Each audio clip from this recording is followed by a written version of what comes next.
Assalamualaikum warahmatullahi wabarakatuh. Kita hidup di sebuah daerah, kita hidup dalam masyarakat yang sangat-sangat multikultur, sangat-sangat berbeda. Ini tentu saja dipengaruhi oleh lokal budaya masing-masing masyarakat setempat. Begitu juga ketika kita akan memiliki atau ketika kita meningkatkan bagaimana spiritualitas kita kepada Allah Subhanahu wa taala. Sebuah orang yang memiliki spiritual, orang yang memiliki bagaimana mengasah spiritualnya itu juga tidak dapat dilepaskan dari mana dia berasal. Contoh kasus sederhananya adalah begini. Bagaimana ketika misalkan seseorang yang menciptakan lagu itu juga dipengaruhi oleh lingkungan spiritualitas masyarakat di tempat. Saya ambil contoh begini. Imam Busiri, sang mu'alif, sang pengarang sholawat, itu juga dilatari bagaimana kecintaan Imam Busiri terhadap Kanjeng Nabi Muhammad SAW. Dalam keadaan yang sakit, dalam keadaan yang sangat payah, bahkan kalau orang Jawa itu mengatakan kayak kembang mayang, sudah terbaring dalam keadaan yang sakit, tetapi beliau dengan cintanya kepada Kanjeng Nabi Muhammad SAW, kemudian beliau itu membuat sebuah sebuah teks, sebuah naskah yang memuji-muji terhadap beliau. Bagaimana kemudian beliau itu memuji Kanjeng Nabi sampai akhirnya kemudian beliau bermimpi. Dalam mimpinya itu kemudian Kanjeng Nabi tersenyum melihat beliau. Begitu kemudian Kanjeng Nabi memberikan sorban beliau, atau dalam bahasa Arabnya burqa. Hingga kemudian sholawat yang dikarang oleh Imam Busiri itu menjadi sholawat burqa. Sehingga latar yang dimiliki oleh Imam Busiri ini bisa jadi hampir sama dengan apa yang dilakukan oleh misalnya Al-Barjanji. Ini beliau juga seorang pengarang kitab sholawat juga, yang menceritakan kehidupan Kanjeng Nabi sejak mulai lahir sampai hingga beliau dewasa. Ini dianggit, dibuat oleh Al-Barjanji. Di samping itu juga ketika menulis ini sebenarnya Al-Barjanji ini ya semacam ikut lomba karya tulis. Sehingga ketika naskah ini dinyatakan sebagai pemenangnya, maka kemudian naskah ini bisa sampai kepada kita. Dari latar-latar kehidupan inilah kemudian mengilhami seseorang untuk membangun mental spiritualitasnya. Contoh saja kalau kita mau berangkat ke daerah sekitar kita. Contoh misalkan, tadi kita mengatakan sebuah lagu, sebuah teks sholawat, sebuah teks apapun misalkan. Contoh apa yang dianggit atau apa yang diciptakan oleh Gombloh. Saya kira orang-orang yang seusia saya, orang-orang yang berusia 35 tahun ke atas, ini akan tahu bagaimana karya-karya Gombloh.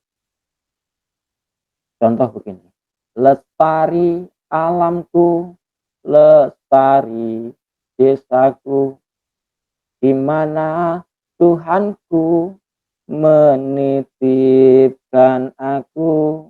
Ini kan sebuah lagu yang sebenarnya lagu biasa, tetapi ada nuansa religinya.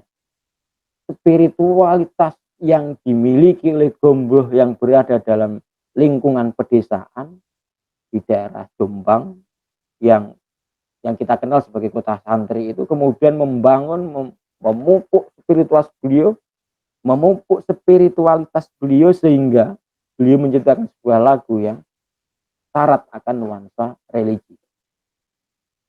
Ebit GAD misalnya, salah satu lagu Ebit GAD, lagunya kita harus telanjang dan benar-benar bersih.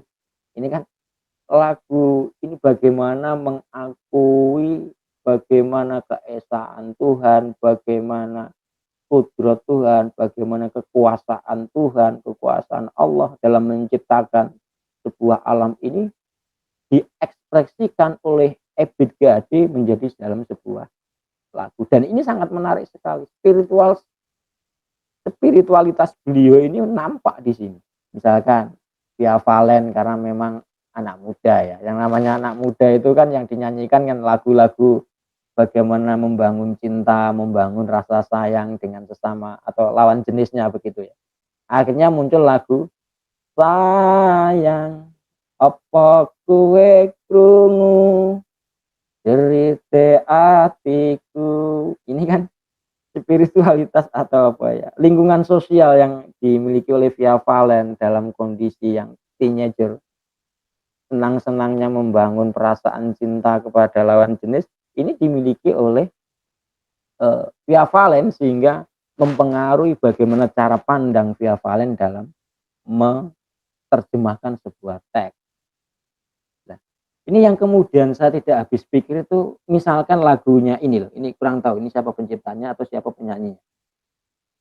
Cinta satu malam, oh asiknya, cinta satu malam, oh enggaknya. Nah, ini kurang tahu ini apakah lingkungan sosial yang seperti apa misalkan lagu-lagu seperti ini. Jadi bapak-bapak, ibu-ibu dimanapun Anda berada ketika Anda menyimak pengajian singkat ini, kita akan membedakan, kita akan bisa menerjemahkan ketika kita berada dalam sebuah komunitas, berada dalam sebuah masyarakat. Kalau kita hidup di lingkungan masyarakat yang beragam, tentu pikiran kita akan terbuka. Ketika kita hidup dalam lingkungan yang spiritualitasnya tinggi, kita akan juga terasah spiritualitasnya, bahkan sampai menghasilkan karya yang juga terilhami dari lingkungan masyarakatnya setempat. Nah, begitu juga ketika kita hidup dalam lingkungan glamor, sebagaimana para aktris, para pemain sinetron misalnya, ini juga akan mempengaruhi bagaimana dia hidup dalam lingkungannya. Nah, berangkat dari sini hadirin yang berbahagia, mudah-mudahan kita bisa mengambil hikmah bagaimana kita sebagai seorang manusia yang hidup tidak hanya sebagai manusia tunggal tetapi sebagai manusia sosial.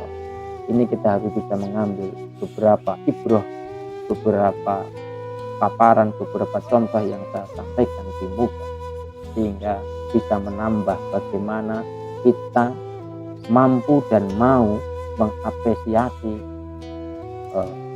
spiritualitas kita, mampu dan mau menghargai, memberikan syukur hamdalah kepada Tuhan pencipta kita yang telah banyak memberikan nikmat kepada kita. Mudah-mudahan kita semua bisa menjadi orang yang bermanfaat di dunia. Demikian saya akhiri. Assalamualaikum warahmatullahi wabarakatuh.